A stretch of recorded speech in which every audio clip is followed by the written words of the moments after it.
Mi nombre es Erika Guarares y a los 27 años, siendo capitana en el Cuerpo de Marines de los Estados Unidos, pensé que podía soportarlo todo. Estaba equivocada. En medio de un jardín bañado por el sol, vestida de un blanco inmaculado, mi propio hermano me golpeó en la cara en el día de mi boda. No fue un accidente, no fue el tropiezo torpe de un hombre que había bebido demasiado champán. Fue un puñetazo rápido y preciso que impactó en mi pómulo, envió una onda de choque crujiente a través de mi mandíbula y salpicó de sangre el delicado encaje blanco de mi vestido. Un momento que jamás olvidaré. Un segundo antes sostenía mis votos escritos a mano. Al siguiente, retrocedía tambaleándome, con la cabeza girando mientras el velo se deslizaba de mi hombro. Un silencio mortal cayó sobre el jardín. Él pensó que me había silenciado para siempre. No tenía idea de que las 4 palabras que estaba a punto de pronunciar mi esposo destruirían por completo su carrera. Si quieres saber cuáles fueron esas 4 palabras, dime desde dónde estás viendo. Dale a ese botón de like y suscríbete si alguna vez las personas más cercanas a ti intentaron hundirte justo en el momento en que empezabas a levantarte. Lo primero que registré tras el impacto no fue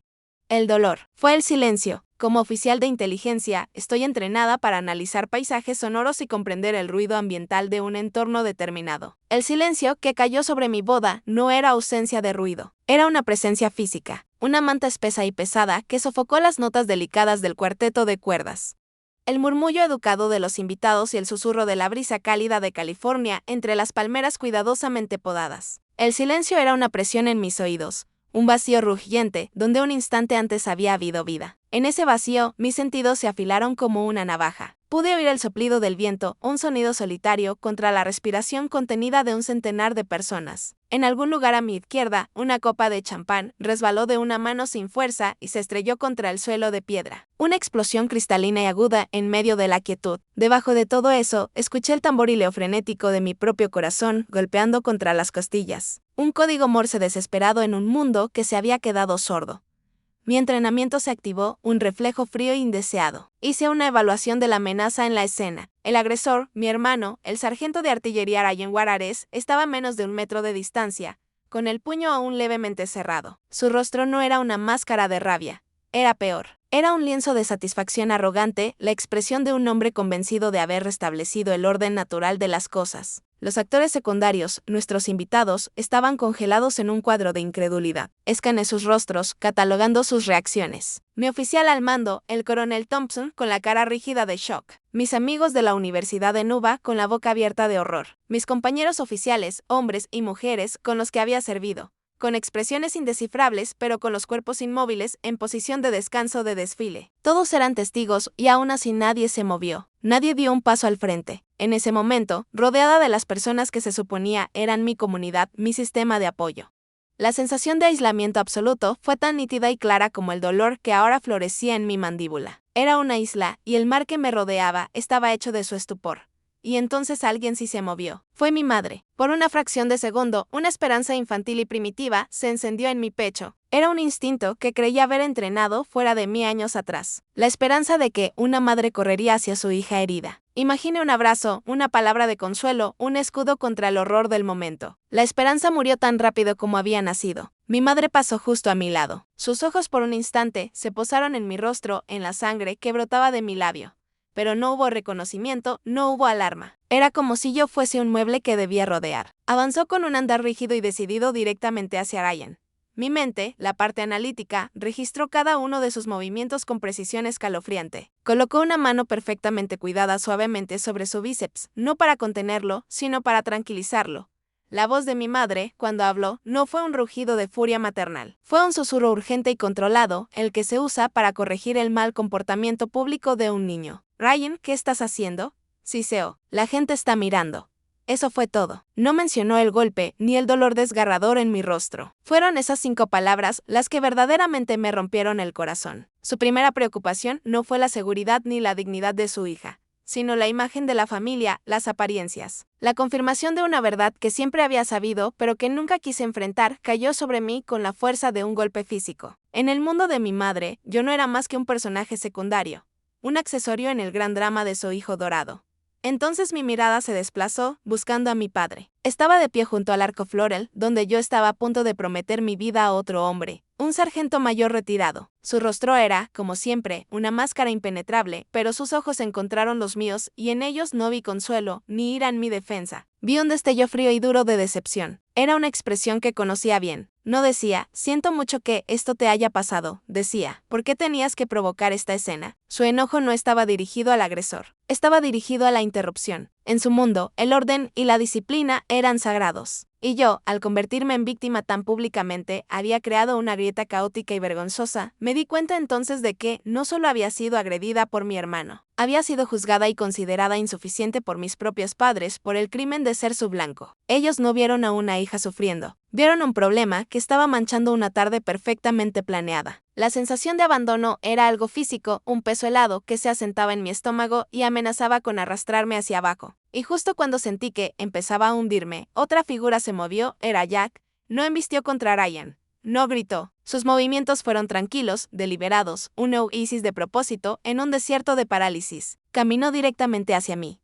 Con una mano tomó suavemente mi codo, su toque era una presión firme y estabilizadora. Con la otra, sacó del bolsillo de su chaqueta de gala un impecable pañuelo blanco y, con un cuidado infinito, comenzó a secar la sangre de mi labio. No dijo nada. No hacía falta. Sus acciones fueron una declaración silenciosa e inequívoca. En un mundo que colectivamente me había dado la espalda, él se había girado hacia mí. Eligió mi lado, la tela blanca quedó manchada de rojo, y simplemente la dobló para seguir limpiando la herida con la concentración de un cirujano. Era la única persona en todo ese jardín que me veía, no al incidente, no al escándalo, sino a mí. Finalmente levantó la mirada y se encontró con la mía. Sus ojos, del color de un mar tormentoso, estaban llenos de una furia fría y contenida, dirigida enteramente a defenderme. Me miró y supe con la certeza de un plan de batalla perfectamente ejecutado que la boda había terminado, pero la guerra apenas comenzaba.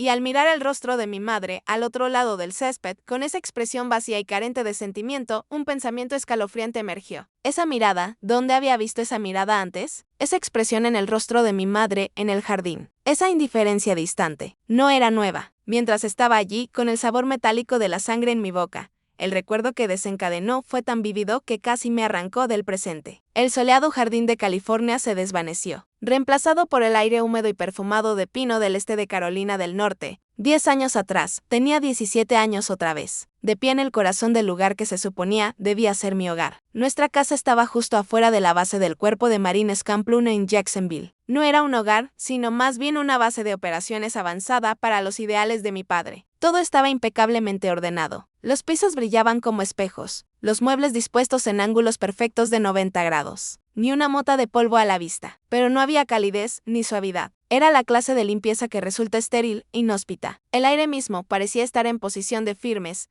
La moneda de cambio en nuestro hogar estaba estrictamente regulada. Las conversaciones giraban únicamente en torno a dos temas aprobados: el cuerpo de marines y el fútbol. Estos eran los dos pilares del mundo de mi padre y de Ryan. Un dominio masculino de destreza física, estrategia de campo y lealtad incuestionable a la institución. Mi mundo, un paisaje silencioso de libros de historia, literatura clásica y debates filosóficos que solo sostenía conmigo misma, era tratado como un país extranjero con políticas cuestionables. Yo era una alienígena en mi propia cocina. Aprendí a esconder mis novelas, metiéndolas bajo el colchón como si fueran contrabando, porque mi padre las despreciaba como cosas inútiles que ablandan el cerebro. Para él, la fuerza se medía en flexiones y en los tiempos de una carrera de 40 yardas, no en la resistencia de un personaje de una novela de Jane Austen, ni en el genio estratégico de un general romano que yo estudiaba. El recuerdo que volvió con fuerza fue de un día de acción de gracias. La casa estaba llena de los aromas intensos y sabrosos del pavo asado y la cazuela de ejotes de mi madre. Por una vez, no era una extraña. Vibraba con un secreto, una noticia tan monumental que sentía que podía realinear por sí sola las placas tectónicas de nuestra dinámica familiar. Lo había guardado todo el día, esperando el momento perfecto, durante la cena, como un soldado que aguarda la señal precisa para lanzar una ofensiva perfectamente planificada. Una semana antes había recibido un sobregrueso de la Universidad de Virginia. Dentro estaba la carta de aceptación y la promesa de una beca completa del ROC. No era solo una aceptación. Era la validación de cada noche en vela estudiando, de cada actividad extraquequiale a la que me uní, de cada sacrificio que hice, mientras Ryan era el héroe local del fútbol. UVA era una de las mejores universidades del país, y esa beca era mi boleto de salida, mi declaración de independencia. Cuando sirvieron el pastel de calabaza, respiré hondo y coloqué la carta oficial y crujiente sobre la mesa junto a mi plato. Tengo una noticia, anuncié, con la voz temblando apenas por la emoción. Mi padre la tomó, sus ojos recorrieron la página con una eficiencia practicada. Mi madre se inclinó sobre su hombro. Por un instante hubo un destello de algo. ¿Era orgullo? Pero entonces, Ryan, sentado frente a mí, alargó la mano hacia la jarra de jugo de arándano. Vio la carta. Observé cómo sus ojos se fijaban en el escudo de la universidad, en las palabras Cuerpo de Entrenamiento de Oficiales de la Reserva Naval. Su expresión, esa mezcla familiar de desprecio y rivalidad, se tensó por una fracción de segundo. Luego, con un gesto de torpeza ensayada, casi teatral, su codo derribó la pesada jarra de vidrio. Una ola de líquido rojo oscuro y pegajoso se derramó sobre la mesa, envolviendo mi carta en una marea carmesí. Lo siento, dijo. La disculpa estaba absolutamente vacía de sinceridad. Me lanzó una sonrisa burlona. El papeleo de oficinistas se mancha fácil. Me quedé muda, mirando la hoja arruinada y empapada. La mancha roja oscura extendiéndose sobre el membrete oficial, difuminando la tinta de mi nombre. Era exactamente del mismo tono que la sangre que un día mancharía el encaje blanco de mi vestido de novia. Era una profecía escrita en jugo. Pero la crueldad casual de Ryan no fue el golpe fatal. La verdadera herida, la que supuraría durante una década, vino de mis padres. Mi padre soltó una risa breve y sonora. Una risa real. Dio una palmada en la mesa, genuinamente divertido. Ese es mi chico, Ryan, siempre tan torpe, dijo, sacudiendo la cabeza con afecto. Luego giró su mirada desdeñosa hacia mí, sin ver mi devastación, solo una pequeña molestia. Vamos, Erique. Es solo un papel. No hagas un drama. Puedes imprimir otro. Solo un papel. Solo un papel. Mi futuro, mi triunfo, mi escape. Solo un papel. Mi madre, siempre la mediadora, se apresuró a controlar la situación. Me tendió una toalla de papel, sus movimientos eran ágiles y eficientes, su rostro mostraba apenas una leve molestia por el desastre. No miró mi cara, no reconoció las lágrimas que se acumulaban en mis ojos. Se volvió de inmediato hacia su hijo, su voz brillante y ansiosa por cambiar de tema. Ryan, cariño, cuéntale a tu padre sobre la estrategia para el partido en Havelock High. ¿El entrenador por fin va a dejarte usar esa jugada sorpresa? Y así, en un instante, fui borrada. Me quedé sentada, con una inútil toalla de papel empapada en la mano, mirando cómo el líquido rojo oscuro goteaba de la mesa al suelo. No era solo mi logro lo que habían vuelto invisible, era mi dolor, mis sentimientos. Mi propia existencia en ese momento era menos importante que un partido de fútbol de preparatoria. Yo era un fantasma en su mesa. Esa noche no lloré. Llorar, ya lo había aprendido, era un error táctico en nuestra casa. Era una señal de debilidad. Para mi padre, motivo de desprecio. Para Ryan, una fuente de satisfacción. Y para mi madre, una irritación más que le daba otra razón para llamarme demasiado sensible. Así que hice lo que siempre hacía. Me retiré. Llevé la carta arruinada a mi habitación, cerré la puerta y con cuidado usé el secador de pelo en la temperatura más baja para secar las páginas pegajosas y deformadas. Una vez que estuvo lo más plana posible, deslicé la carta dentro de un protector plástico transparente, de esos que se usan para un trabajo escolar. Se sentía como preservar un artefacto de batalla. La escondí en el fondo de mi cajón, bajo anuarios viejos y suéteres que ya no me quedaban. Fue una lección profunda. Me enseñó que mis victorias eran solo mías. Y también mis heridas. Buscar validación o consuelo en ellos era una estrategia perdida. Esa noche dejé de intentar ganar su aprobación. Dentro de mí se endureció otro tipo de resolución, una determinación fría y silenciosa. Construiría una fortaleza en mi interior, ladrillo por ladrillo, en silencio. Triunfaría, no por sus aplausos, sino para demostrar que su mundo desdeñoso estaba equivocado. Y lo haría todo en silencio. La pregunta que me atormentaba tras aquel fiasco de la cena de Acción de Gracias era simple. Si mi familia era el primer campo de batalla, ¿cómo se suponía que iba a sobrevivir en una institución diseñada por hombres exactamente como mi hermano? La respuesta que descubrí fue que no solo sobrevives, te conviertes en un arma que ellos no puedan romper. Mi transformación comenzó en la escuela de candidatos a oficial en Quantico, Virginia. Llegué en pleno invierno húmedo y helado de Virginia, un frío que parecía diseñado para filtrarse hasta el alma. Quantico tiene un dicho, el lugar donde la debilidad viene a morir. Desde el primer día quedó claro que esa filosofía se aplicaba con fervor religioso. El mundo se redujo a la brutal realidad inmediata de los gritos de los instructores,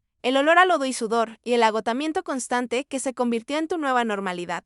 Y las miradas, las sentía sobre mí constantemente. No era solo otra candidata más en el mar de cabezas rapadas y uniformes verde y marrón. Yo era una candidata femenina, un signo de interrogación de 1,68 metros y 59 kilos en un mundo construido para hombres del doble de mi tamaño. Cada vez que completaba una carrera o escalaba un obstáculo, sentía el peso de esas miradas colectivas. Una mezcla de curiosidad, duda y, en algunos casos, resentimiento absoluto. Al tercer día, un sargento de artillería con la mandíbula como un bloque de granito y la voz como grava en una licuadora, detuvo a nuestro pelotón durante un ejercicio. Caminó lentamente por la fila, escaneando a cada uno de nosotros, hasta que se detuvo justo frente a mí. Se inclinó, con el rostro a centímetros del mío.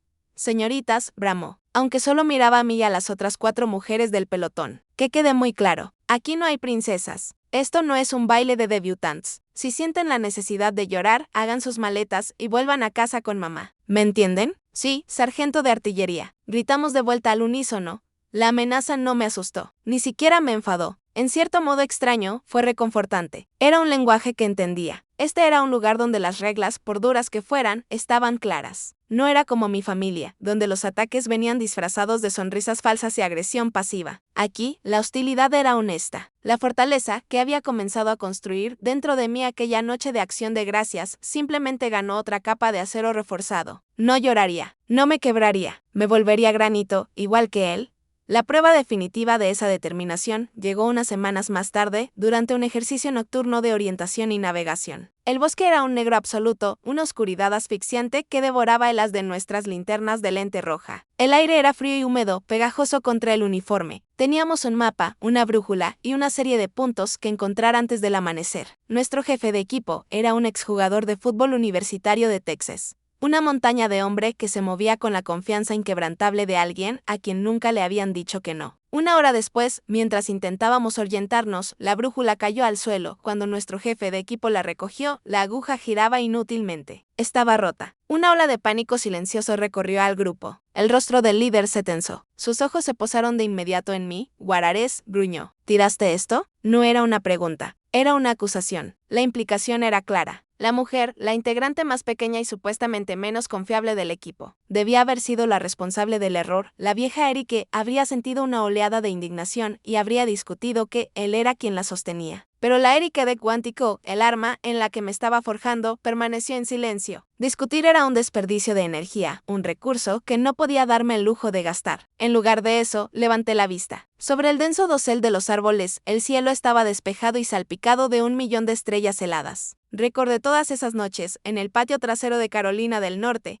escapando de la tensión en la casa, mientras me perdía en el cosmos con mi barato telescopio. El pasatiempo que mi padre había llamado ensoñación inútil. Encontré la Osa Mayor. Desde allí, mis ojos siguieron el camino familiar hasta Poleras.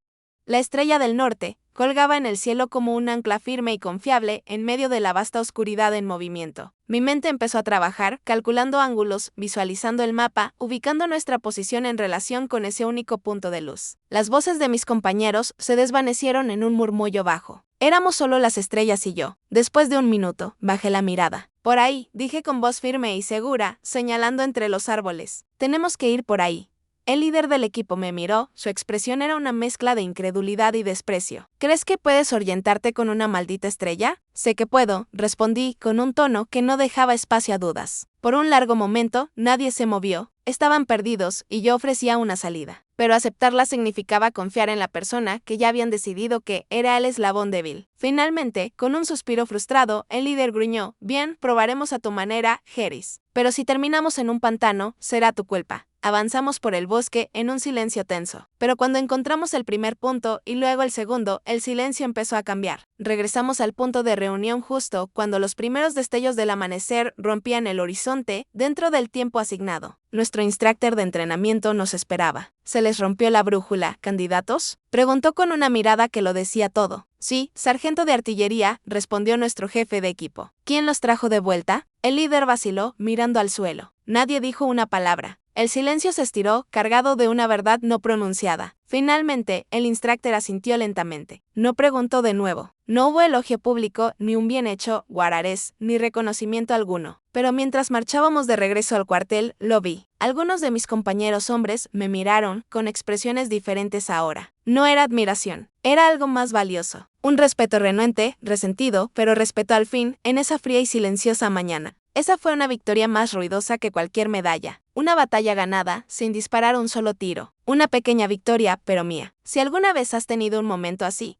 una victoria silenciosa que nadie más reconoció, pero que significó el mundo para ti, dale al botón de like y comenta abajo, te veo. Vamos a vernos. Meses después, cuando me gradué y fijé las barras plateadas de subteniente en mi cuello, cometí el error de llamar a Ryan. Todavía tenía ese destello de esperanza. Supongo que la llamada fue corta. Después de darle la noticia, hubo una pausa y luego una risa seca, sin humor, al otro lado de la línea. Bueno, felicidades, subteniente, dijo, alargando mi nuevo rango como si fuera un insulto. Supongo que ahora puedes sentarte detrás de un escritorio y decirle a marines de verdad como yo qué hacer. Solo procura no matar a nadie con uno de tus mapas elegantes. Colgó. Me quedé allí, en mi uniforme perfectamente planchado, mirando el reflejo de las 2 barras plateadas en el espejo. Había pagado un precio altísimo por ellas, ganado con sudor, aislamiento y pura fuerza de voluntad. Y para mi familia, seguían siendo solo el remate de un chiste en el que yo no estaba invitada. Después del frío y húmedo crisol de Quantico, el cuerpo de marines me envió al desierto. Fue un choque sensorial absoluto.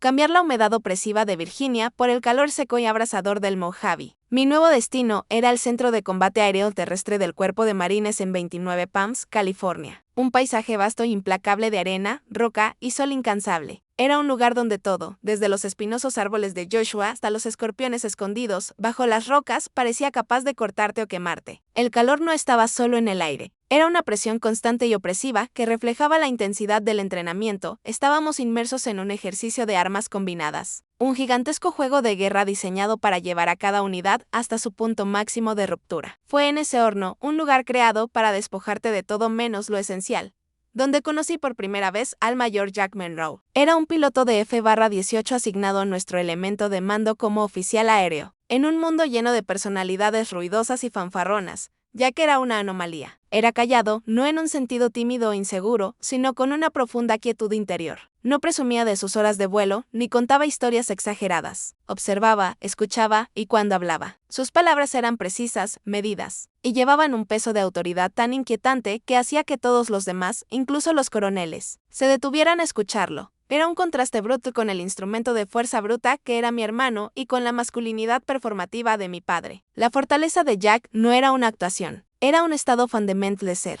Mi campo de batalla aquí no era el terreno físico, sino el corazón caótico del ejercicio en el puesto de mando. El CPX. Una enorme carpa vibraba con el ruido de los generadores y el resplandor de decenas de monitores de computadora. El aire estaba cargado con el olor a café rancio, sudor y una tensión creciente. Los oficiales de infantería, la gente de mi hermano, gritaban por las radios, sus voces ásperas por el estrés. Los reportes eran contradictorios. La inteligencia defectuosa y el enemigo simulado se cerraba sobre nosotros.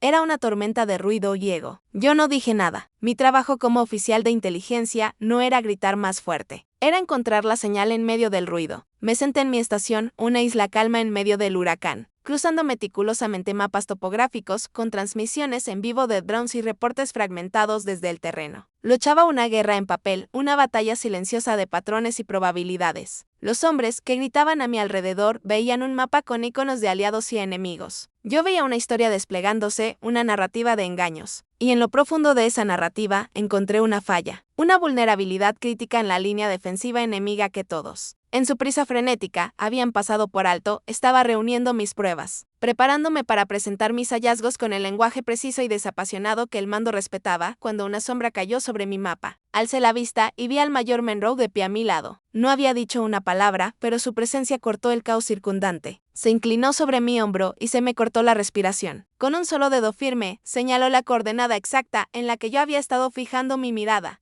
Nos están tentando, dijo con la voz baja. Solo para mí.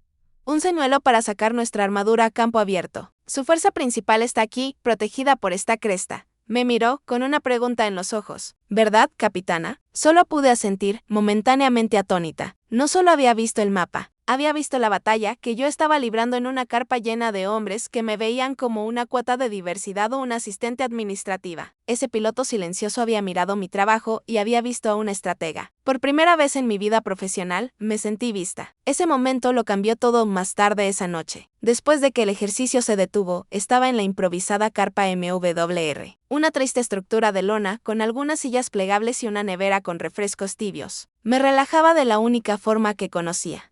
leyendo una gastada copia de Meditaciones de Marco Aurelio. Vi a Jack entrar en la carpa. Tomó una botella de agua y, en lugar de sentarse con los otros oficiales que relataban a gritos los sucesos del día, caminó hacia mi rincón. Me preparé para la típica charla trivial, las preguntas incómodas sobre qué hacía una mujer como yo en un lugar como ese. Pero él solo asintió hacia mi libro. Marco Aurelio dijo: siempre me ha gustado esa parte en la que escribe. El impedimento a la acción impulsa la acción. Lo que se interpone en el camino se convierte en el camino. Me sorprendió tanto que casi dejé caer el libro. No solo estaba presumiendo que reconocía el nombre, se había comprometido con las ideas. Lo entendía. Es mi pasaje favorito, logré decir al fin. Creo que es la historia de mi vida. El mío también, respondió, arrastrando una silla. Nuestra conversación esa noche duró horas, pero apenas hablamos del cuerpo de Marines. Hablamos de filosofía estoica, de historia romana, de las cargas silenciosas e invisibles del liderazgo. Me preguntó qué pensaba del historiador Will Durant y yo le pregunté si prefería la mente estratégica de Escipión Africano sobre la de Aníbal. Hablaba con una pasión e inteligencia totalmente libres de ego. Era el tipo de conversación con la que siempre había soñado, el tipo de conversación que solía tener con los autores de los libros que mi padre despreciaba. Por primera vez desde que tenía memoria, no era una oficial mujer. No era la hermanita de Ryan. Era solo una persona, una mente siendo escuchada y comprendida por otra. El ejercicio terminó unos días después, cuando comenzó el caos controlado del desmontaje, con todos empacando el equipo y preparándose para dejar atrás el desierto. Jack avanzó entre la multitud hacia mí. Llevaba en la mano un vaso blanco de unicel humeante. Negro, con 2 de azúcar, ¿verdad? Dijo, tendiéndomelo. Ni siquiera me había dado cuenta de que había notado cómo tomaba el café. Gracias, respondí, mis dedos envolviéndose alrededor del calor de la taza. Eras la mente más aguda en esa carpa. Erique, dijo, usando por primera vez mi nombre de pila. Su voz era baja, pero sus palabras tuvieron más peso que cualquiera de los gritos que había escuchado en toda la semana. Nunca dejes que su ruido ahogue tu silencio. Esa simple afirmación, entregada con un vaso de café barato, fue más valiosa que cualquier medalla o condecoración que hubiera recibido. No era una línea ensayada, no era un cumplido diseñado para provocar una reacción. Era una declaración de hecho de un profesional a otro. Era reconocimiento, y allí, de pie en el calor brutal e implacable del desierto del Mojave, sentí algo dentro de mí, algo que creí que se había congelado para siempre en cuántico. Empezar a descongelarse. Se sentía un poco como esperanza. La esperanza, que había empezado a brotar en el Mojave, me siguió de vuelta a la costa. Jack y yo estábamos destinados en San Diego. Yo en la estación aérea del Cuerpo de Marines en Miramar. Él en la cercana estación aérea naval North Island. La luz del sol de la ciudad y la brisa del océano se sentían como un mundo aparte del polvo del desierto y de la fría piedra de mi pasado. Nuestra conexión, forjada en el calor del ejercicio, se profundizó en algo real y constante. Con Jack, sentía una paz que nunca había conocido. Por primera vez, la fortaleza dentro de mí no se sentía como una prisión, sino como un hogar al que finalmente podía invitar a alguien. Entonces, un martes por la noche, mi pasado llamó, literalmente. Vi el nombre de mi madre parpadear en la pantalla de mi teléfono, y ese frágil fragmento se hizo añicos. Erique, cariño, ¿cómo estás? Su voz sonaba antinaturalmente dulce, un tono empalagoso que solo usaba cuando quería algo. Mis alarmas internas, afinadas tras 2 décadas de práctica, comenzaron a sonar. Estoy bien, mamá. ¿Qué pasa? Pues tengo la noticia más maravillosa. Tu padre y yo vamos a conducir hasta San Diego este fin de semana para visitar a tu hermano. Y estábamos pensando que absolutamente debemos hacer una pequeña barbacoa para finalmente conocer a este maravilloso Jack del que hemos oído tanto. Un nudo frío se formó en mi estómago. No era una invitación amistosa, era una orden, era una inspección. Ryan estaba destinado en Camp Pendleton, a solo 1 hora por la costa. Un mundo de diferencia con la comunidad de pilotos en Miramar. Esto era una incursión deliberada en mi nueva vida. Ella no estaba preguntando, estaba informando. Dudé, con la palabra no en la punta de la lengua. Miré a Jack, que me observaba desde el otro lado de la habitación. Vio la tensión en mi rostro, la forma en que mi mano se apretaba en el teléfono. Caminó hacia mí, tomó mi mano libre entre las suyas y le dio un apretón suave. Sus ojos estaban tranquilos y firmes. Los enfrentaremos juntos, articuló en silencio. Su fuerza fluyó hacia mí. Está bien, mamá, dije, con una voz más firme de lo que realmente sentía. Allí estaremos. La barbacoa tuvo lugar en el patio trasero del dúplex alquilado de Ryan en Oceanside, una clásica postal de la vida suburbana militar estadounidense. Un césped cuidado de un verde antinatural, una parrilla barata de carbón, escupiendo humo, y una nevera rebosante de hielo y latas de Budweiser. El aire olía a líquido encendedor y a hot dogs asados. Era el retrato perfecto de la vida familiar normal, pero se sentía como el escenario de una película de terror. Ryan interpretaba el papel del anfitrión amable con facilidad ensayada. Una cerveza en una mano, pinzas en la otra, presidiendo frente a la parrilla. Regodeaba a mi padre y a algunos de sus amigos enlistados con historias ruidosas y adornadas de sus más recientes entrenamientos. Mi padre, a su vez, inflaba el pecho, absorbiendo la gloria reflejada de su hijo guerrero. Mi papel, como siempre, era ser la hija callada, discreta. El papel de Jack, pronto lo descubrí, era ser el blanco.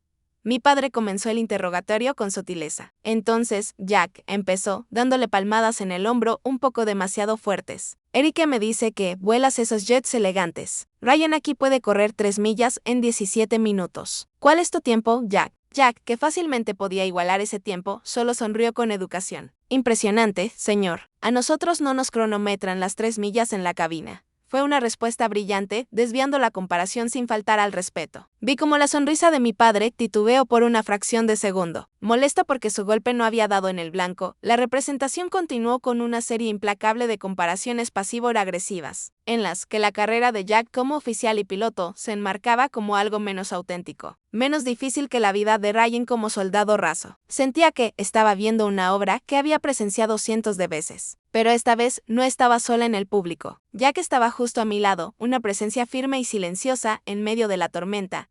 El evento principal llegó después de la comida, cuando el sol empezaba a hundirse hacia el Pacífico. Mi padre pasó un brazo alrededor de los hombros de Jack, arrastrándolo a una falsa camaradería de hombre a hombre, ¿sabes? Jack dijo con la voz lo bastante alta para que todos oyeran. Este chico de aquí, añadió, asintiendo hacia Ryan, acaba de ser nominado como suboficial del trimestre, un guerrero nato. Luego centró toda su atención en Jack, sus ojos brillando. Debe ser agradable para ti, sentado allá arriba en esa cabina con aire acondicionado, mientras el verdadero trabajo se hace en tierra. El insulto fue tan descarado, tan perfectamente elaborado para disminuir a Jack mientras elevaba a Ryan, que el aire se volvió espeso. Vi cómo la mandíbula de Jack se tensaba, un destello de ira fría en sus ojos, pero su voz, cuando habló, fue perfectamente serena. El aire acondicionado definitivamente ayuda cuando tienes que tomar una decisión en una fracción de segundo a Mach 2, señor. Pero tiene razón. El sargento de artillería Juárez es un crédito para el cuerpo, lo había hecho de nuevo. Afirmó la premisa de mi padre, elogió a mi hermano y defendió su propio honor en una sola y elegante frase. Vi un destello de decepción en el rostro de mi padre. Su arma preferida, la humillación pública, había fallado en dar en el blanco. El acto final de la obra estaba reservado para mí. Más tarde, mientras ayudaba a mi madre a recoger los platos de papel del patio y llevarlos a la cocina, ella cerró la puerta corrediza, detrás de nosotras, dejando fuera el ruido de la fiesta. En cuanto estuvimos solas, volvió su voz melosa, ahora teñida de un tono conspirador. Erique, cariño, comenzó, sin mirarme, mientras raspaba la ensalada de papa sobrante en la basura. Hay algo que necesito que hagas. Me preparé. Tu hermano está pasando por un pequeño apuro financiero. Se compró esa camioneta nueva, ¿ves? Y los pagos son un poco más de lo que puede manejar ahora. Finalmente se giró hacia mí, los ojos muy abiertos y suplicantes. Eres capitán ahora. Tu salario es más alto que el suyo. Pensaba que podrías ayudarlo, prestarle algo de dinero para que salga adelante. Después de todo, para eso está la familia, ¿no? Nos ayudamos entre nosotros. Y allí estaba, la verdadera razón de la visita, la razón de la barbacoa, las sonrisas falsas, las cortesías forzadas. No habían venido a conocer a Jack. Habían venido por mi dinero. Me quedé allí sin palabras. La petición no solo era un insulto, era el borrado completo de toda mi existencia, mis años de arduo trabajo, mis luchas, mis logros. Nada de eso significaba nada. A sus ojos, mi éxito no me hacía digna de respeto. Solo me convertía en un recurso más conveniente. No era su hija, era su cajero automático. Y la rabia, que había estado hirviendo bajo la superficie toda la tarde, empezó a desbordarse. La furia no se manifestó en un grito, no salió en forma de lágrimas torrenciales ni de una puerta azotada. Durante años, mi familia me había entrenado para reprimir, para contener, para resistir. Así que la rabia, cuando finalmente alcanzó su punto máximo, se transformó en algo completamente distinto, una calma glaciar y aterradora. Era el mismo enfoque helado que había sentido en la carpa del CPX, justo antes de identificar la debilidad del enemigo. Y ahora, el enemigo estaba frente a mí con un plato de papel sucio en la mano. Miré a mi madre directamente a los ojos. Por primera vez en mis 27 años, el miedo arraigado a su desaprobación había desaparecido, consumido por el calor de mi ira. No, dije. La palabra fue silenciosa, pero aterrizó en el espacio entre nosotras con la fuerza de un disparo. Mi madre parpadeó, con un destello de confusión en los ojos. Era una respuesta tan ajena para ella, tan fuera del guión de nuestro drama familiar, que no pudo procesarla de inmediato. ¿Qué? ¿Qué dijiste? Dije que no, repetí con la voz firme, sin un solo temblor. No le voy a dar dinero a Ryan. La confusión en su rostro se transformó en incredulidad, luego en indignación. Era la mirada de una monarca a la que su súbdita más leal acababa de escupirle los zapatos. ¿Por qué demonios no? Soltó con la voz en aumento. Es tu hermano, es un sargento de artillería de 30 años en el Cuerpo de Marines de los Estados Unidos, respondí. Mi tono era frío y afilado como una bayoneta. Él es responsable de sus propias decisiones, incluida la de comprar una camioneta que no puede pagar. Yo no soy su banco. La lógica de mi declaración era irrefutable, y eso la enfureció aún más. Acorralada, hizo lo que siempre hacía. Recurrió a su arma definitiva, la culpa. Su rostro se transformó, fundiéndose en una máscara de sacrificio herido. Desagradecida, susurró la palabra cargada de veneno. Después de todo lo que esta familia ha hecho por ti, tu padre y tu hermano sirvieron en zonas de combate, derramaron sangre y sudor en el campo de batalla para que personas como tú, dijo tú con desprecio, pudieran ir a una linda universidad y sentarse a salvo en una oficina con aire acondicionado jugando en una computadora. Les debes. Le debes a esta familia. Era su opción nuclear, el argumento diseñado para activar todas las inseguridades que habían sembrado cuidadosamente en mí a lo largo de los años. La idea de que mi servicio era menor, mis logros fraudulentos, mi vida una deuda que nunca podría pagar. En el pasado, siempre había funcionado, siempre me había reducido a una niña culpable y disculpándose. Pero esta vez no sentí culpa, sentí nada más que una claridad pura y liberadora. Todas las piezas de mi vida, todas las injusticias y desaires encajaron en su sitio. Recordé las palabras de Jack en el desierto. Nunca dejes que su ruido ahogue tu silencio. Y en ese momento, supe que mi silencio había terminado. No les debo nada, dije, y mi voz ya no era callada. Era dura y fuerte, y resonó en la pequeña cocina. Que quede muy claro, ingresé en la Universidad de Virginia con mi propia beca académica. Soporté y me gradué de la Escuela de Candidatos Oficial con mi propia fuerza. Llevo este rango en mi cuello porque lo gané. No porque nadie me lo entregara. He pagado todas las deudas, mamá. Mis cuentas están saldadas.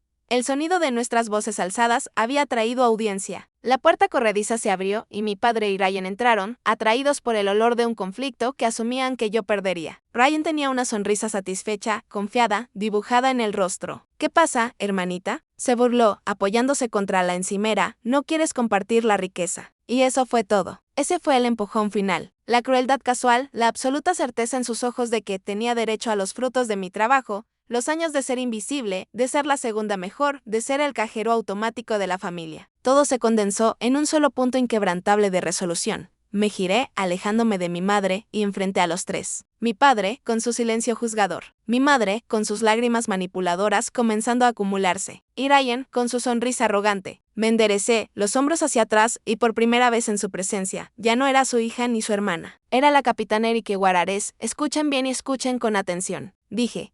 Y el comando en mi voz hizo que los tres se estremecieran. Este arreglo se acabó. No habrá más dinero. No habrá más excusas para justificar la mala conducta. No habrá más silencios de mi parte para mantener viva esta farsa de paz familiar. He terminado. Respiré hondo, dejando que las palabras flotaran en el silencio atónito. De ahora en adelante. Continué, mirando más allá de ellos hacia la puerta, donde sabía que, Jack estaba de pie, esperando. Jack es mi familia. Si alguna vez has tenido que trazar esa línea final inquebrantable en la arena, dale al botón de like para apoyar este momento y comenta abajo hecho. Sabrás lo que significa, no esperé respuesta. La fortaleza dentro de mí no solo había sido defendida, sus puertas habían sido selladas para siempre. Les di la espalda a los tres, a sus rostros conmocionados y furiosos. Salí de la cocina, pasé junto a Jack y me dirigí hacia la puerta principal. Él no dijo nada, solo se puso a mi lado. Extendí la mano y la suya encontró la mía. Juntos salimos de esa casa, dejando atrás los escombros de una familia que acababa de perder hasta la última gota de control sobre mí. Y nos adentramos en la limpia y fresca noche californiana. El camino de regreso a nuestro apartamento en La Joya fue silencioso. Pero no era el silencio pesado y opresivo con el que había crecido. Era un silencio distinto, el silencio enfocado de dos compañeros de equipo, después de una escaramuza, reagrupándose y evaluando el terreno. Las ventanas del viejo Jeep de Jack iban abajo, y el aire salado y fresco del Pacífico nos envolvía, limpiando la atmósfera rancia y sofocante del patio trasero de mi hermano. Observaba los faros abrirse camino a través de la oscuridad, mientras mi mente reproducía la escena en la cocina, mi propia voz resonando con una fuerza que nunca supe que poseía. Yo fui la primera en hablar, rompiendo el silencio cómodo. No puedo seguir con esto, Jack, dije, con la voz baja pero firme. No voy a dejar que arruinen nuestra boda. No voy a dejar que él la arruine. Jack no apartó la vista de la carretera, pero extendió la mano y la colocó sobre mi rodilla, un gesto simple de solidaridad. Lo sé, dijo. No vamos a permitir que suceda, pero no vamos a pelear a su manera. No vamos a caer en un grito en una pelea a puñetazos. Vamos a pelear a nuestra manera. Sus palabras resonaron profundamente en mí. Nuestra manera. La manera de los estrategas, la manera de la mente, no del puño. Más tarde esa noche, la tormenta emocional había pasado, dejando atrás un sentido frío y claro de propósito. Estábamos en nuestro pequeño apartamento lleno de libros con vista al océano. Tenía sobre la mesa de centro mi gastada copia de bolsillo de El arte de la guerra de Saint-Exupéry, con las páginas llenas de mis notas. Había sido mi guía a través de las batallas intelectuales de Cuántico y más allá. Jack desapareció en su estudio y regresó con un grueso archivador oficial del gobierno. Lo colocó sobre la mesa, justo al lado de mi libro. El título en el lomo era claro y oficial: Manual para Cortes Marciales, Estados Unidos, edición 2019. Dentro estaba el Código Uniforme de Justicia Militar, el UCMJ, tu enemigo, dijo Jack, golpeando suavemente la portada del UCMJ. Ha construido toda su identidad en este libro. Venera las partes sobre rango, obediencia y agresión. Hizo una pausa, su expresión seria, pero es ignorante sobre el resto. No entiende las partes sobre honor, conducta e integridad de la institución. Abrió el archivador en una página bien marcada. Aquí hay un artículo, el artículo 134. A menudo lo llaman el artículo general. Es un cajón desastre para ofensas que no están específicamente listadas en otras partes. Pasó el dedo por el texto. Cubre toda conducta que pueda desacreditar a las Fuerzas Armadas. Se trata de la percepción, Erique. Se trata de mantener la imagen del servicio. Una luz se encendió en mi mente. ¿Así que un espectáculo público? Exactamente, confirmó Jack. Una pelea entre familiares en una barbacoa es una cosa. Pero que un sargento de artillería agreda públicamente a una capitana en su boda. Un evento al que asisten decenas de otros militares, incluidos oficiales superiores, no es solo un ataque personal. Es una flagrante violación del artículo 134. Es suicidio profesional. Miré los dos libros colocados uno junto al otro. A un lado, la antigua sabiduría china sobre estrategia. Al otro, la piedra angular moderna de la ley militar estadounidense. Los principios eran los mismos. Sun Tzu escribió: conoce a tu enemigo y conócete a ti mismo, y no serás puesto en peligro en 100 batallas.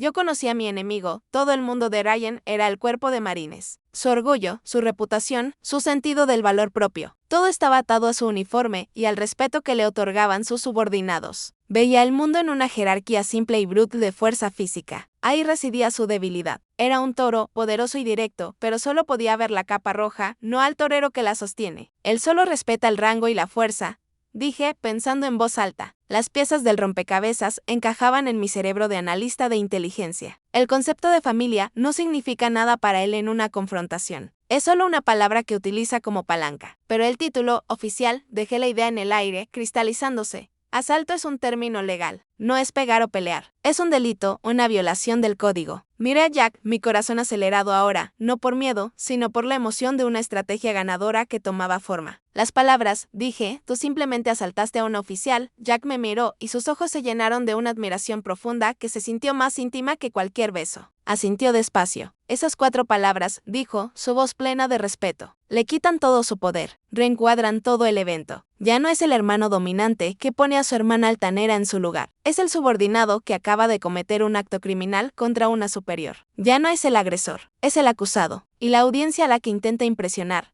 los otros Marines, se convierten en testigos de la implosión de su carrera. No estábamos planeando una pelea, estábamos planificando una contingencia. Esperábamos. Rezábamos para que mi familia tuviera la decencia de permitirnos tener nuestro día en paz. Pero la esperanza no es una estrategia. Ya no éramos víctimas esperando que cayera el siguiente golpe. Nos preparábamos para una batalla en nuestros términos. La semana previa a la boda, no volvimos a hablar del plan. Lo sellamos, escondido, un arma en reserva. En cambio, nos concentramos en construir una fortaleza de paz a nuestro alrededor. Dimos largas caminatas por las suaves erines blancas de la playa de Coronado, observando a los jets de la Marina trazar patrones en el cielo. Condujimos al casco antiguo de San Diego y encontramos un pequeño restaurante familiar que servía los mejores tacos de pescado que jamás había probado, con cilantro fresco y un chorrito de lima. Sabores brillantes y limpios. Nos sentamos en nuestro pequeño balcón, tomando café por la mañana y escuchando a las focas ladrar en la cala. Fue un acto deliberado de reclamar nuestra propia felicidad. De negarnos a dejar que la sombra de mi familia envenenara la vida hermosa que estábamos construyendo juntos. Sabíamos que la tormenta estaba en el horizonte. Sabíamos que el día de nuestra boda, el día que debía ser el más feliz de nuestras vidas, podría convertirse en un campo de batalla. Pero esta vez estábamos preparados. Éramos dos oficiales, un frente unido preparado para la confrontación. Y la afrontaríamos, no con ira ni con miedo, sino con las armas más poderosas que poseíamos. Nuestra calma, nuestro intelecto y una profunda e inquebrantable comprensión del mundo en el que vivíamos. El momento en que el puño de mi hermano conectó con mi rostro no hizo que el tiempo se ralentizara. Se fracturó, la escena se astilló en maíz de detalles nítidos, y la oficial de inteligencia dentro de mí, la parte entrenada para observar bajo fuego, tomó el control. Había la sensación física, un destello cegador de dolor, el crujido nauseabundo de hueso y cartílago, y el sabor a cobre de la sangre inundando mi boca. Luego vino el dato auditivo, el jadeo colectivo de nuestros invitados, el crujido agudo de una copa de champán estrellándose contra el suelo de piedra y, debajo de todo, el golpeteo rítmico y constante de mi propio corazón, como un tambor marcando la cuenta regresiva hacia una detonación planificada. Pero esta vez, a diferencia de la primera vez que describí este momento, no hubo pánico, no hubo un torbellino caótico de confusión. Mientras retrocedía tambaleándome, con mi vestido blanco inmaculado ahora manchado por una salpicadura carmesí, yo observaba, yo evaluaba. Vi la mueca triunfante y satisfecha en el rostro de Ryan, la mirada de un depredador que acababa de afirmar su dominio. Vi la expresión vacía, casi aburrida, en el rostro de mi madre y el gesto frío y molesto en la mirada de mi padre. Vi el shock congelado en los rostros de nuestros amigos y oficiales superiores. Lo vi todo, no como víctima, sino como un soldado en una emboscada bien planeada, observando al enemigo caminar directamente hacia la zona de fuego. Mi parte del plan había terminado. Yo había sido el cebo. Ahora era el turno de Jack. Él se movió. Sus acciones no fueron los movimientos frenéticos y enfurecidos de un hombre cuya novia acababa de ser atacada. Fueron deliberadas, precisas y económicas. Los movimientos de un piloto ejecutando un procedimiento de emergencia ensayado hasta la perfección. Dio 2 pasos al frente, colocando su cuerpo directamente entre mí y Ryan, creando un escudo físico. Su espalda estaba hacia mí, pero podía sentir la quietud contenida en su postura. Miró a mi hermano, y sus ojos, normalmente tan cálidos y reflexivos, eran tan fríos y grises como el acero de un acorazado.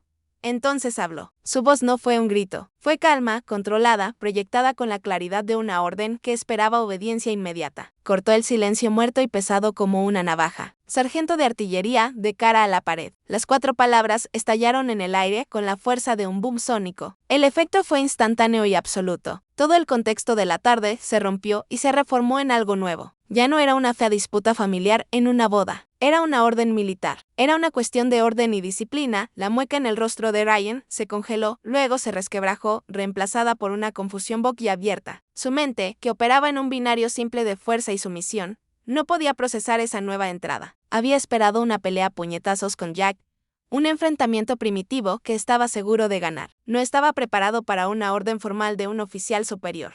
Antes de que Ryan pudiera formular una respuesta, mi padre avanzó con furia, el rostro púrpura de rabia. Había regresado a terreno familiar, el patriarca defendiendo a su hijo elegido. Jack, ¿qué demonios crees que estás haciendo? Ese es mi hijo, rugió, señalando con un dedo la espalda de Jack, y Jack no se giró, ni siquiera se inmutó. Manteniendo los ojos fijos en Ryan, respondió con el tono frío y desapegado de un oficial reportando un incidente por radio. Señor, a las aproximadamente las 15:32 horas, el sargento de artillería Guararés agredió físicamente a una oficial superior en un entorno público. Ahora representa un riesgo de seguridad y estoy tomando las medidas apropiadas para asegurar la situación. La formalidad, la precisión del lenguaje, la inclusión de la hora exacta, era un muro verbal que mi padre no podía atravesar. Observé su rostro y por primera vez en mi vida vi pura impotencia en sus ojos. Su autoridad, el poder absoluto e incuestionable que ejercía dentro de nuestra familia, acababa de chocar con una fuerza mayor, más impersen. El Código Uniforme de Justicia Militar, el mismo sistema que había pasado su vida venerando y enseñándonos a obedecer, acababa de usarse para dejarlo irrelevante. Ya no era el padre de la novia ni el padre del novio. Era solo un civil espectador. Ryan seguía allí, paralizado por la confusión, su mente intentando reconciliar la imagen del prometido de su hermana con la realidad del mayor que tenía delante. Jack dio un paso lento y deliberado hacia él. Miró a mi hermano directamente a los ojos y lanzó la carga final, devastadora. Habló lo bastante alto para que el grupo de oficiales cercanos escuchara cada palabra con absoluta claridad. Acabas de agredir a una oficial. Esas 4 palabras no fueron una acusación. fueron un veredicto, una declaración formal de un crimen. Vi cómo la realización golpeaba a Ryan con la fuerza de un impacto físico. La confusión en su rostro se evaporó, reemplazada por una ola de pánico crudo, sin filtros. Sus ojos se movían de un lado a otro, buscando desesperadamente apoyo a alguien que validara sus acciones, que se uniera a su desprecio. Miró a los otros Marines, sus hermanos de armas, los hombres cuyo respeto era la base de toda su identidad. No encontró ninguno. Lo único que recibió fueron miradas frías y duras, miradas de incredulidad, de repulsión, de condena profesional. A sus ojos, ya no era Ryan Juarez, el soldado duro como el acero. Era una deshonra, una carga, un hombre que acababa de cometer el pecado cardinal de golpear a una oficial y a una mujer en su propia boda. Había deshonrado al cuerpo. Su carrera, su honor, su orgullo, todo el edificio de la identidad que había construido con tanto cuidado, se derrumbó en polvo. En el transcurso de 10 segundos, el color se drenó de su rostro, dejándolo con un tono grisáceo y enfermizo. El gigante físico, el guerrero nato, se veía pequeño, patético y completamente derrotado. Había perdido, no en una pelea, no en un concurso de fuerza que pudiera entender. Había perdido en una partida estratégica de ajedrez que nunca supo que estaba jugando. Y yo estaba allí, saboreando mi propia sangre, con mi vestido blanco arruinado, sintiendo la innegable, embriagadora y feroz satisfacción de la victoria. La satisfacción limpia y aguda de la victoria es efímera. Brilló intensamente por un instante, una supernova de reivindicación en un jardín bañado por el sol. Pero las supernovas, por su propia naturaleza, colapsan. Lo que queda atrás es la onda expansiva, los escombros y un vasto vacío resonante. Nuestra ceremonia de boda nunca se reanudó. La escena se transformó de una celebración del amor en un cuadro estéril y surrealista de una investigación formal. Llegó la policía militar, sus uniformes un contraste sobrio y tajante frente a los vestidos en tonos pastel y los trajes impecables de nuestros invitados. Observé aturdida cómo amigos y colegas daban declaraciones formales y en voz baja a los oficiales uniformados. Mi hermoso pastel de 3 pisos, con sus delicadas flores de azúcar, permanecía intacto sobre una mesa cubierta de lino, un monumento a un futuro que había sido violentamente interrumpido. En medio de todo, vi a mis padres. No estaban gritando ni llorando. Estaban acurrucados en una esquina con un abogado militar. Sus rostros eran máscaras tensas de furia contenida. Estaban gestionando el daño, no lamentando la herida. Ni una sola vez me miraron. Era como si, al golpearme, Ryan hubiera logrado volverme invisible para ellos para siempre. Jack y yo no nos despedimos. Simplemente nos fuimos. Nos deslizamos lejos de los escombros de nuestra propia boda, dejando atrás el murmullo apagado del procedimiento oficial y el fantasma de lo que debía haber sido el día más feliz de nuestras vidas. El silencio en nuestro apartamento era distinto. No era el silencio tenso de la casa de mi infancia, ni el silencio enfocado de un plan de misión. Era un silencio hueco, el tipo que se apresura a llenar un vacío. La adrenalina de la confrontación se había disipado, llevándose consigo la rabia y el triunfo, dejando atrás un agotamiento profundo, grabado en los huesos.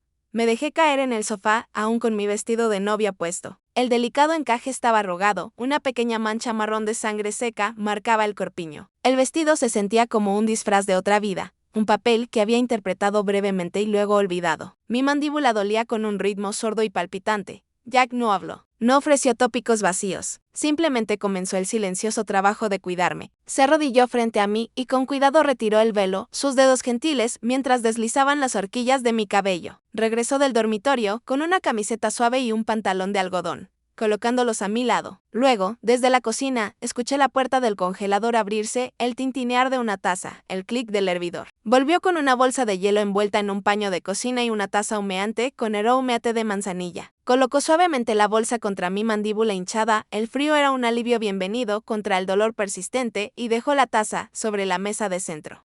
Sus acciones eran un lenguaje silencioso en sí mismas, hablando con más elocuencia que cualquier palabra. Decían, estoy aquí. Me encargaré de lo práctico. Tú solo necesitas respirar. Nos quedamos así durante mucho tiempo mientras la penumbra se profundizaba. La feroz guerrera que había enfrentado a su familia había desaparecido. En su lugar, solo quedaba una mujer en un vestido arruinado, sintiendo un inmenso y doloroso peso asentarse sobre ella.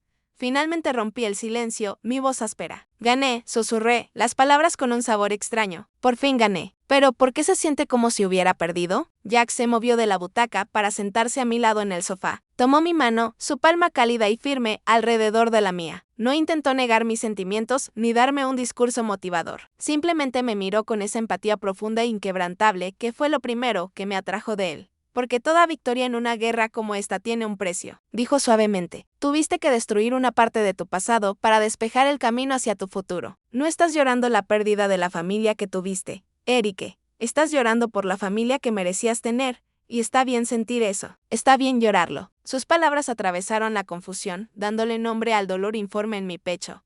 Duelo. Eso era. Estaba de luto por la idea de una madre que habría corrido a mi lado, por un padre que habría defendido mi honor, por un hermano que habría sido mi protector y no mi agresor. Estaba de luto por una fantasía a la que me había aferrado durante 27 años, y la certeza de su muerte era devastadora. Unos días después, la crudeza del duelo comenzó a disiparse, reemplazada por la necesidad de un cierre privado y definitivo. Me senté en la mesa de la cocina y empecé a escribir una carta a mis padres. Escribí durante horas, las palabras fluyendo fuera de mí. Escribí sobre la humillación de la carta de aceptación manchada de arándano, sobre los años de comentarios despectivos, sobre la constante sensación de ser una nota al pie. Escribí sobre su silencio helador en el jardín mientras yo estaba allí, sangrando y traicionada. Escribí hasta que la mano me dolió y el alma se me vació hasta que la última gota de veneno quedó plasmada en la página. Doblé la carta, gruesa de verdades nunca dichas, y la sellé en un sobre. Pero no escribí una dirección. Sabía entonces que no la estaba escribiendo para ellos. Nunca obtendría la comprensión ni la disculpa que alguna vez anhelé. Su aprobación era una moneda que ya no aceptaba. La había escrito para mí. Llevé la carta al fregadero. Con un clic del encendedor, acerqué la llama a la esquina. Observé cómo el fuego consumía el papel, convirtiendo las palabras furiosas y dolorosas en cenizas negras y retorcidas. No era un acto de rabia, era un acto de liberación. Un corte ceremonial y final de un cordón que debió romperse mucho tiempo atrás. Cuando las últimas brasas murieron, enjuagué las cenizas por el desagüe y con ellas la necesidad de que ellos alguna vez comprendieran. Mi sanación no dependía de su perdón ni de su remordimiento, solo dependía de mí. Pensé en un discurso de Theodore Roosevelt que una vez había estudiado, aquel sobre el hombre en la arena. No es el crítico quien cuenta, dijo, sino aquel cuyo rostro está marcado por el polvo, el sudor y la sangre, el que se atreve en grande. No había ganado una victoria limpia. Mi rostro estaba magullado, mi espíritu cansado, pero yo había estado en la arena. Me había atrevido a decir la verdad. El pasado ahora era un montón de cenizas. La guerra, que había definido toda mi vida, por fin había terminado. Y en la calma posterior, una nueva y abrumadora pregunta comenzó a formarse en mi mente. ¿Cómo luz la vida después de la guerra? La pregunta, que quedó en el eco de las cenizas, no se respondió con una gran estrategia, sino con una elección silenciosa y deliberada. Después de que concluyó la investigación, Irayan fue forzado a una baja deshonrosa que lo despojó de la identidad que tanto valoraba. Jack y yo nos sentamos a tener la conversación más importante de nuestras vidas. Todavía nos quedaban años en nuestros contratos, un camino claro hacia el ascenso, un futuro trazado por la institución que, para bien o para mal, nos había hecho quienes éramos, y elegimos dejarlo todo atrás. No fue una retirada, no fue una rendición, fue un giro consciente e intencional, lejos de un mundo definido por el rango y el conflicto.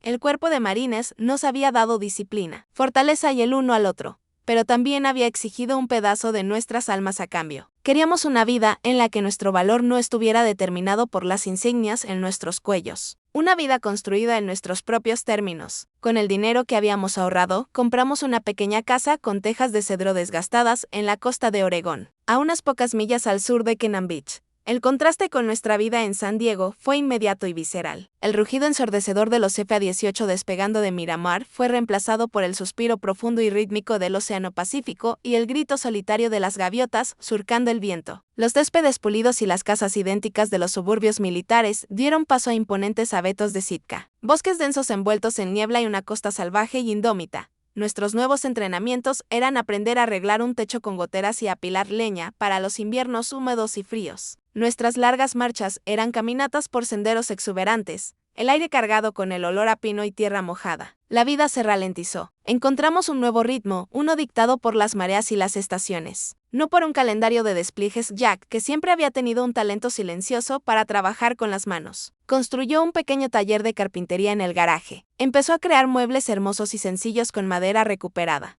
Y la expresión concentrada y serena en su rostro mientras trabajaba era algo que nunca antes había visto en él. Y yo empecé a escribir. Al principio, era solo para mí, llenando diarios con pensamientos y observaciones. Pero poco a poco comencé a reconstruir mi propia historia, no como un informe de inteligencia, sino como un testimonio. La rígida disciplina que había aprendido en el cuerpo encontró un nuevo propósito, no en analizar movimientos enemigos, sino en estructurar oraciones y construir una narrativa. Mi propia narrativa, una mañana, varios meses después de nuestra nueva vida. Apareció un correo en mi bandeja de entrada con una línea de asunto que hizo que mi corazón se detuviera un instante. Era de una joven cabo que había servido en la unidad de Ryan. Lo abrí con un nudo de temor, pero lo que encontré no fue lo que esperaba. Escribía que durante años, Ryan había sido un terror silencioso en la unidad, conocido por su temperamento explosivo y sus comentarios inapropiados, especialmente hacia las Marines más jóvenes. Pero nadie se había atrevido a denunciarlo. Era el niño dorado, protegido por su reputación y el código tácito del silencio, capitana, escribió cuando supimos lo que pasó en su boda y lo que hizo. Fue como una grieta en una represa. Nos mostró que él no era intocable. Gracias a usted, encontré el valor para presentar una denuncia formal por acoso. Y después de mí, otras 3 mujeres lo hicieron también. La investigación, que condujo a su baja deshonrosa, no empezó solo con la agresión. Empezó con usted dándonos una voz. Usted no solo se salvó a sí misma, nos salvó a muchas de nosotras también. Leí el correo 3 veces, las palabras desdibujándose entre las lágrimas que ahora corrían por mi rostro. Por primera vez desde aquel horrible día, lloré. Pero no eran lágrimas de duelo o de dolor. Eran lágrimas de alivio profundo, abrumador. La guerra que había librado, la humillación pública, la ruptura con mi familia. No había sido solo por mí. Mi dolor privado se había convertido en un faro público. Un pequeño faro cortando la niebla para otras que estaban perdidas en el mismo silencio. Mi victoria también era su victoria. Un año exacto, después de nuestra boda arruinada, Jack y yo caminamos hacia la playa al amanecer. No había vestido blanco, ni uniforme impecable, solo los 2 en vaqueros y suéteres cálidos. La arena fría crujiendo bajo nuestras botas. El cielo era de un gris suave, color perla, y una ligera neblina se cernía sobre el océano. En nuestras manos, sosteníamos los nuevos votos que habíamos escrito el uno para el otro. De pie allí, con la silueta imponente de Haystack Rock a lo lejos. Los leímos en voz alta, nuestras voces llevadas por el viento salado. No eran votos sobre el honor y el deber en el sentido tradicional. Eran votos de compañerismo, de respeto mutuo, de construir una vida con intención tranquila. Votos de ser el puerto seguro del otro, de proteger la paz del otro.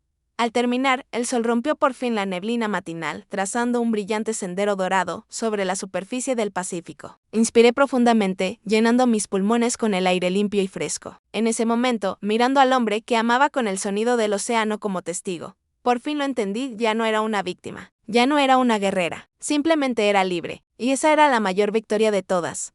Mi viaje comenzó en una guerra que nunca elegí, pero terminó aquí, en una paz que construí para mí misma. Esta historia es mía, pero su corazón pertenece a cualquiera que alguna vez haya tenido que luchar para ser visto o que haya luchado por encontrar su voz en el silencio. Sepan que su propia orilla pacífica los espera, y que tienen dentro de ustedes la fuerza para alcanzarla.